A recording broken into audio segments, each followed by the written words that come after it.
ഞാൻ ചങ്ങനാശ്ശേരിയിൽ നിന്നാണ് വരുന്നത്. എൻ്റെ ചേച്ചി നവംബറിൽ ഇവിടെ ധ്യാനം കൂടിയിരുന്നു. അപ്പോൾ ചേച്ചിക്ക് ഭയങ്കരമായ ഒരു അഭിഷേകം കിട്ടിയിരുന്നു. അപ്പം ചേച്ചി പറഞ്ഞാണ് ഞാൻ ഇവിടുത്തെ എല്ലാത്തിനെയും കുറിച്ച് അറിഞ്ഞത്. അപ്പോൾ എൻ്റെ പ്രധാന പ്രശ്നം എന്ന് പറഞ്ഞാൽ എനിക്ക് ഭയങ്കര ഭയമാണ്, എല്ലാത്തിനും ഭയമാണ്. പ്രധാനമായിട്ട് ആരോഗ്യപരമായ പ്രശ്നങ്ങൾ, അതാണ് ഭയം.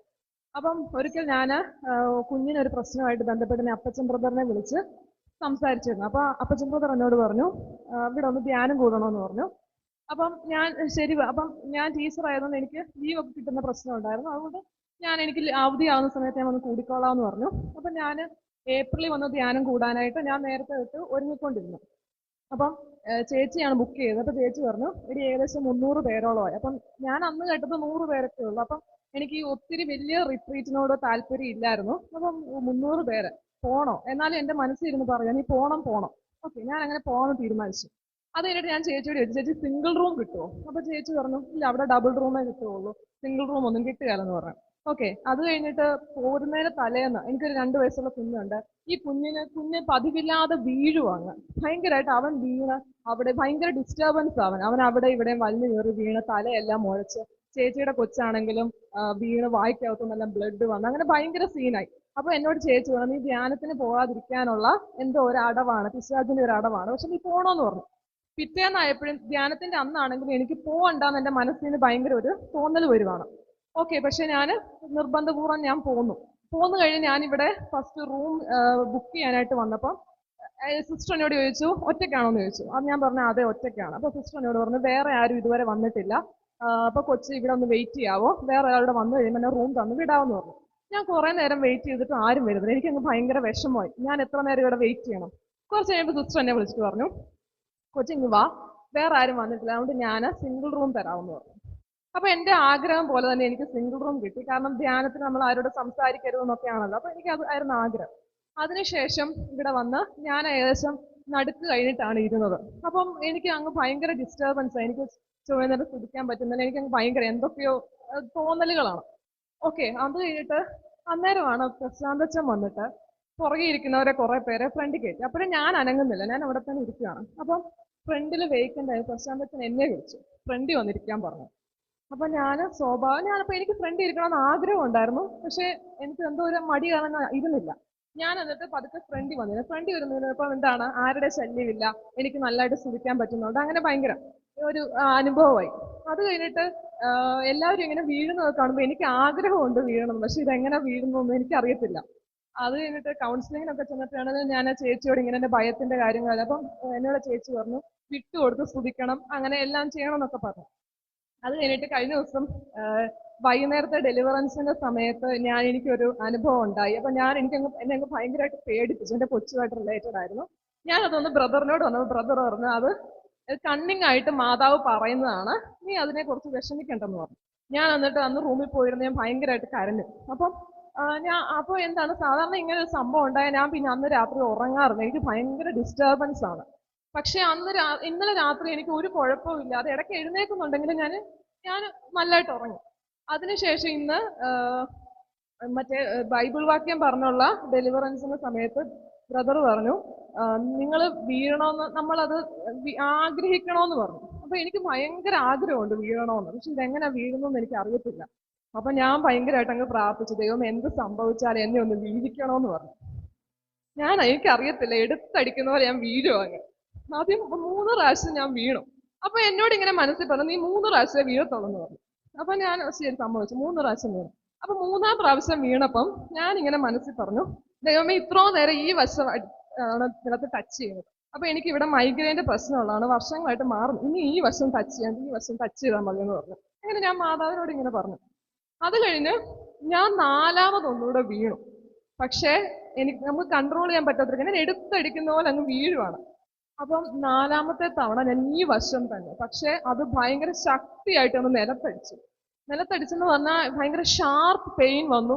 എൻ്റെ കഴുത്ത് ട്വിസ്റ്റ് ചെയ്യുന്ന പോലെ ഒരു ഫീലിംഗ് ആയി, എനിക്ക് ഭയങ്കരമായിട്ട് വേദന വന്നു. അപ്പൊ ഞാൻ ഓർത്തു ദൈവമേ ഇത് പിശാചായിരിക്കും ചിലപ്പോൾ വീഴ്ച, അങ്ങനെ വേദന വരത്തില്ലെന്നല്ലേ ഇത് പറഞ്ഞത്. അത് കഴിഞ്ഞപ്പോൾ ഞാൻ ഓർത്തു ബ്രദർ പറഞ്ഞു ഇതുവരെ ആരും ഹോസ്പിറ്റലിൽ പോയിട്ടില്ല, ഇപ്പൊ ഞാനായിരിക്കും ആദ്യത്തെ ആള്. അപ്പൊ എൻ്റെ ഇതുവഴി എനിക്ക് ഒരു ലിക്വിഡ് ഫ്ലോ ചെയ്യുന്ന ഒരു ഫീലിംഗ് വരുന്നുണ്ട്, എൻ്റെ ചെവിക്ക് ബ്ലഡ് വരുന്നുണ്ട് എന്നൊക്കെ ഞാനിങ്ങനെ തോന്നുവാണ്. കുറച്ച് കഴിഞ്ഞപ്പം എനിക്കൊരു സൗണ്ട്, നിനക്ക് വല്ലതും പറ്റിയോ? ഞാനൊന്ന് തൊട്ട് നോക്കിയപ്പോ ചോരയൊന്നുമില്ല, ചോരയൊന്നും വരുന്നില്ലല്ലോ. അത് കഴിഞ്ഞപ്പോ എനിക്ക് ആ വേദന, ആ ലിക്വിഡ് ഫ്ലോ, ആ ഒരു ഫീലിംഗ് കഴിഞ്ഞോണ്ട് ആ വേദന കംപ്ലീറ്റ്ലി മാറും. അങ്ങനെ തലവേദനയും ഒന്നും എനിക്ക് ഫീൽ ചെയ്യുന്നില്ല. അത് കഴിഞ്ഞപ്പോ ചോദിച്ചു, നീ എന്തിനാ ഭയപ്പെട്ടത്? നീ ഭയപ്പെടേണ്ട ആവശ്യമില്ല, നീ ഭയപ്പെടേണ്ട ഒരു കാര്യമില്ല, നീ ഭയപ്പെടേണ്ടതായിട്ട് ഒന്നും ഇവിടെ ഇല്ല എന്ന് പറഞ്ഞ് അത് കഴിഞ്ഞ് എഴുന്നേറ്റ് കഴിഞ്ഞ് ഞാൻ തൊട്ട് നോക്കുന്നുണ്ട് മുഴച്ച്. കാരണം അതുപോലെ ശക്തിയായിട്ട് ചെന്ന് തലയടിച്ചത്. എനിക്ക് ഒരു തല മുഴച്ചിട്ടുമില്ല, തലവേദനയും ഇല്ല. അവിടെ അങ്ങനെ ഒരു സംഭവം നടന്നിട്ടുണ്ടോ എന്ന് പോലും എന്റെ കഴുത്തിന് ഒന്നും പ്രശ്നമില്ല. അപ്പം എന്റെ ഭയം എടുത്തു മാറ്റാനായിട്ട് എനിക്ക് ദൈവം തന്ന ഒരു ചെറിയ പരീക്ഷണമായിരുന്നു. ഞാൻ അതിന് ദൈവത്തിന് 1000 നന്ദി പറയുകയാണ്. ദൈവം നൽകാൻ ഇത് കരങ്ങളടിച്ച് മാറ്റപ്പെടുത്തിക്കേ. ശാസ്ത്രം. എൻ്റെ പേര് സന്ധ്യ. ഞാൻ ചാലക്കുടിയിൽ നിന്ന് വരുന്നു. ഞാൻ ഇതിനിടയ്ക്ക് ജിൻസിനെ വിളിച്ചിരുന്നു. എനിക്ക് ഭയങ്കര വിഷമാണ് മനസ്സിന് എന്ന് പറഞ്ഞുകൊണ്ട് എന്നോട് പറഞ്ഞു, സന്ധ്യ നീ ഇങ്ങോട്ട് വായോ, ഇവിടെ വന്ന് ധ്യാനം കൂടുന്നു പറഞ്ഞു. അപ്പം ഞാൻ പറഞ്ഞത് ഇത്രയും ദൂരമുണ്ട്, എന്നെ വിടുമെന്നൊന്നും അറിയില്ല എനിക്ക് എന്ന് പറഞ്ഞപ്പോൾ എന്നോട് പറഞ്ഞു, നീ ഒരുങ്ങി രക്തകണ ജപമാല ചൊല്ലി നീ പ്രാർത്ഥിക്ക്, നിന്നെ അനുവദിക്കുമെന്ന് പറഞ്ഞു. ഞാൻ വീട്ടിൽ പറഞ്ഞു, ആരും ഒന്നും മിണ്ടിയില്ല. എനിക്ക് 2 മക്കളുണ്ട്, ഹസ്ബൻഡ് ഉണ്ട്, ആരും ഒന്നും മിണ്ടിയില്ല. അത് കഴിഞ്ഞ് ഞാൻ കഴിഞ്ഞ ആഴ്ച ഞാൻ പറഞ്ഞു ഞാൻ ബുക്ക് ചെയ്തു എന്ന് പറഞ്ഞു. എന്നിട്ടും എനിക്ക് മറുപടി കിട്ടിയില്ല. കഴിഞ്ഞ വെള്ളിയാഴ്ച ഞാൻ പറഞ്ഞു ഞാൻ ധ്യാനത്തിന് പോവാണ്. മക്കളോട് ഞാൻ പറഞ്ഞു വ്യാഴാഴ്ച 4-ാം തീയതി വ്യാഴാഴ്ച അമ്മ പോകട്ടോ എന്ന് പറഞ്ഞു. എന്നോട് പറഞ്ഞു, അമ്മേ അപ്പം ഞങ്ങളോ എന്ന് പറഞ്ഞു. നിങ്ങൾ ഇവിടെ നിൽക്കും, ഞാൻ ധ്യാനത്തിന് പോകും എന്ന് പറഞ്ഞു. ഹസ്ബൻഡ് പറഞ്ഞു, എന്തെങ്കിലും കാണിക്കും നീ എന്ന് പറഞ്ഞു.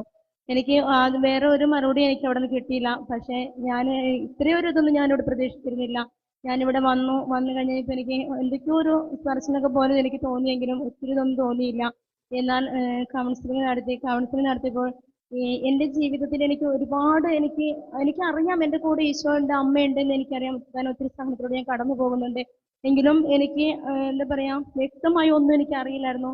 അവിടെയും എനിക്ക് ഈശോ ഓരോ കാര്യങ്ങൾ കാണിച്ചു തന്നു. റോസ് ചേച്ചി എന്നോട് പറഞ്ഞു, മോളെ നിന്റെ ചുണ്ടിലെ മാതാവ് ഒരു വെള്ള പുഷ്പം വെച്ച് തരുന്നുണ്ട് എന്ന് പറഞ്ഞു. എന്നൊക്കെ പറഞ്ഞപ്പോൾ ഞാൻ ആമയും പറഞ്ഞ് സ്വീകരിച്ചു. പക്ഷേ എന്നാൽ ഇവിടെ എനിക്ക് ആരാധനയുടെ സമയം തന്നെ അമ്മ കാണിച്ചു തന്നു. അതുപോലെ തന്നെ ഞാനോട് കുമ്പസാരത്തിന് നല്ലൊരു കുമ്പസാരം നടത്താൻ പറഞ്ഞു. ഇനിയും പറയാൻ എന്തോ ഉണ്ട് കൗൺസിലിങ്ങിന് എന്ന് പറഞ്ഞു. ചാൻസലറിന് കുമ്പസാരിക്കാൻ പറഞ്ഞു. ഞാൻ ഒരു പേപ്പറിൽ ഞാനിത് എഴുതി കഴിഞ്ഞപ്പോൾ എനിക്ക് ഒന്നും കാണാൻ പറ്റുന്നില്ല. ഞാൻ അടുത്ത പേപ്പറിൽ വീണ്ടും എഴുതാണ്, എനിക്ക് അതും കാണാൻ പറ്റുന്നില്ല. അപ്പൊ തന്നെ ഞാൻ പ്രിൻസിപ്പലിന്റെ അടുത്ത് പറഞ്ഞു, ബ്രദറെ ഞാനിത് എഴുതി എനിക്കൊന്നും എൻ്റെ കൈയും കാലും വിറയ്ക്കാണോ, എനിക്കൊന്നും കാണാൻ പറ്റുന്നില്ല എന്ന് പറഞ്ഞു. ബ്രദറോട് പ്രാർത്ഥിച്ചു. അത് കഴിഞ്ഞ് ഞാൻ പേപ്പർ നോക്കിയപ്പോൾ എനിക്ക് എന്തൊക്കെയോ കാണാം, എന്നാലും അവ്യക്തമാണ്, വ്യക്തമൊന്നുമല്ല. അത് കഴിഞ്ഞ് ഞാൻ പോയി കുമ്പസാരിച്ചു കഴിഞ്ഞപ്പോൾ എനിക്ക് തല കറങ്ങിയിട്ട് ഒരു രക്ഷയില്ല എനിക്ക്. ഞാൻ അവിടെ നിന്ന് എന്തോ കള്ളുകൂടിയന്മാർ വരുന്നതിന് കഷ്ടമായിട്ട് ഞാൻ വന്നു വരും ഞാൻ റോസ് ചേച്ചിനെ കണ്ടു. ഞാൻ പറഞ്ഞു, ചേച്ചി ഞാൻ കുമ്പസാരിച്ചു, പക്ഷെ എനിക്ക് തല കറങ്ങണോ എന്ന് പറഞ്ഞതിന് മുഖമൊക്കെ വല്ലാണ്ടായി, നീ അവിടെ പോയിരുന്ന് പ്രാർത്ഥിക്കുമെന്ന് പറഞ്ഞു. ഞാനിവിടെ ഇരുന്ന് പ്രാർത്ഥിച്ചപ്പോൾ എനിക്ക് കസരിഞ്ഞിരിക്കുന്നുണ്ടോ എന്ന് പോലും എനിക്ക് അറിയാൻ പറ്റുന്നത്. എൻ്റെ മേലിൽ എന്തൊക്കെയോ അങ്ങനെ വിട്ടു പോകുന്ന വലിയൊരു എനിക്ക് തോന്നുന്നു ആദ്യമായിട്ടാണ് ഞാനൊരു കുമ്പസാരം നടത്തിയിട്ട് എനിക്ക് എൻ്റെ അനുഭവം ഉണ്ടാവുന്നത്. എൻ്റെ ശരീരത്തിൽ എന്തൊക്കെയോ വേർപെട്ടു പോകുന്ന അവസ്ഥ. എന്നാൽ കുമ്പസാരം കഴിഞ്ഞ് വന്നപ്പോൾ അമ്മയുടെ സുഗന്ധം എനിക്ക് നല്ല രീതിയിൽ കിട്ടുന്നുണ്ടായിരുന്നു. പരിശുദ്ധ അമ്മ ഉണ്ണീശോന്റെ അടുത്ത് വന്ന് നിൽക്കുന്ന അനുഭവം എനിക്കുണ്ടായി. എനിക്ക് പറഞ്ഞറിയിക്കാൻ പറ്റില്ല, അതിന് മാത്രം അനുഗ്രഹങ്ങൾ എനിക്ക് തന്നു. ഈശോയുടെ അനുഗ്രഹത്തിന്റെ കരം നീട്ടി, വെള്ള വസ്ത്രം ധരിച്ച് ഈശോ അനുഗ്രഹത്തിന്റെ കരം നീട്ടി നിൽക്കുന്നു. എല്ലാം എൻ്റെ അടുത്ത് വന്ന് എനിക്ക് കണ്ടു. അത് കഴിഞ്ഞ് ഞാനിവിടെ ഓരോ ആരാധനിക്കുന്നപ്പോൾ എന്താ പറയുക, പ്രാർത്ഥന സമയത്ത് പരിശുദ്ധ അമ്മയടുത്ത് ഞാൻ പറഞ്ഞു, അതായത് എൻ്റെ ജീവിതത്തിൽ ഇന്ന് വരെ ഞാൻ ഒരു ഡാൻസ് കളിക്കുക അല്ലെങ്കിൽ ചാടിത്തുള്ളി ഈശോ സ്തുതിക്കുക ഇതൊന്നും എൻ്റെ ജീവിതത്തിൽ ഉണ്ടായിട്ടില്ല. എന്നാൽ ഇവിടെ വന്ന് ഞാൻ ഓരോ ആരാധന എനിക്ക് അറിയില്ല, എൻ്റെ കാല് നിലത്തുറക്കുന്നില്ല. എനിക്ക് എന്തോ ഒരു പ്രത്യേക ഒരു ശക്തി എന്നിലൂടെ പ്രവർത്തിച്ച് സ്തുതിച്ച് ആരാധിക്കുമ്പോൾ ഞാൻ തന്നെ അറിയാതെ അവിടെ നിന്ന് നീങ്ങി പോകുന്നൊരു അവസ്ഥ. എനിക്കറിയില്ല, ഞാൻ ചവിട്ടി പിടിച്ച് നോക്കും, 2 കാലം കൂട്ടി പിടിച്ച് നോക്കുമ്പോൾ എനിക്കൊന്നും നിൽക്കാൻ പറ്റുന്നില്ല. അങ്ങനത്തെ ഒരു അവസ്ഥയിലൂടെ ഞാൻ കടന്നു പോകുന്നു. ആരാധനയുടെ സമയം ഈശോ എൻ്റെ കാല്, പരിശുദ്ധ അമ്മ കാല്, അതായത് IMS അമ്മ എൻ്റെ കാലെടുത്ത് വെച്ച് മടിയിൽ വെച്ച് ഇങ്ങനെ കഴുകി തരുന്ന വലിയൊരു അനുഭവം എനിക്കുണ്ടായി. അപ്പോഴൊക്കെ ഈശോയെ ഞാൻ എങ്ങനെ, എനിക്ക് എന്ത് യോഗ്യത ഇതിനൊക്കെ, കാരണം ഈശോയെ എത്രമാത്രം അടുത്തറിയാനായിട്ട്, അല്ലെങ്കിൽ ഈശോയുടെ പരിശുദ്ധ കുർബാനയിൽ മിക്കപ്പോഴും എനിക്ക് കിട്ടുന്ന ഒരു വലിയൊരു അനുഭവമാണ് അച്ഛൻ ആൾക്കാരിൽ വെച്ച് പങ്കിടുന്ന ആ വിശുദ്ധ കുർബാനയുടെ ഒരു ഭാഗം ഭക്ഷിക്കാനായിട്ട് എനിക്ക് കിട്ടാം. അതിലൊന്നും ഒരു യോഗ്യതയില്ലാത്തവൾ, അത്രയേറെ പാപിയാണ് ഞാൻ ഉറച്ചു വിശ്വസിക്കും. എന്നിട്ടും ഈശോനെ ഒത്തിരിയേറെ അനുഗ്രഹങ്ങൾ, ഒത്തിരിയേറെ കൃപ തന്നുകൊണ്ട് എന്നെ ഇവിടെ അനുഗ്രഹിച്ച് ഓരോ നിമിഷം ഇപ്പോഴും എനിക്ക് പരിശുദ്ധ അമ്മയുടെ വലിയൊരു സ്പർശനം എനിക്ക് കിട്ടും. ഞാൻ ഇവിടുത്തെ ആദ്യമായിട്ട് നിൽക്കുന്നത്, കാരണം ഞാൻ എൻ്റെ ശരീരം മൊത്തം ഇറക്കുന്നുണ്ട്. എന്തോ ഒരു കരണ്ട് അടിക്കുന്ന ഒരു അവസ്ഥ എനിക്ക് ഇപ്പോഴും ഉണ്ട്. എനിക്ക് ഈശോയ്ക്ക് മാതാവിന് നന്ദി പറയുന്നു. ഈശോയെ എന്നെ ഇവിടെ കൊണ്ടുവന്ന ജിൻസ് ബ്രദറിനെയും ഞാൻ ഈശോയുടെ തിരുമുന്നിലേക്ക് സമർപ്പിച്ച് ഒത്തിരിയേറെ കൃപകളും അനുഗ്രഹങ്ങളും നൽകണമേ എന്ന് ഈശോയെ പ്രാർത്ഥിക്കാൻ കൂടി ചെയ്യുന്നു. ഈശോയെ നന്ദി, ഈശോയെ സ്തോത്രം.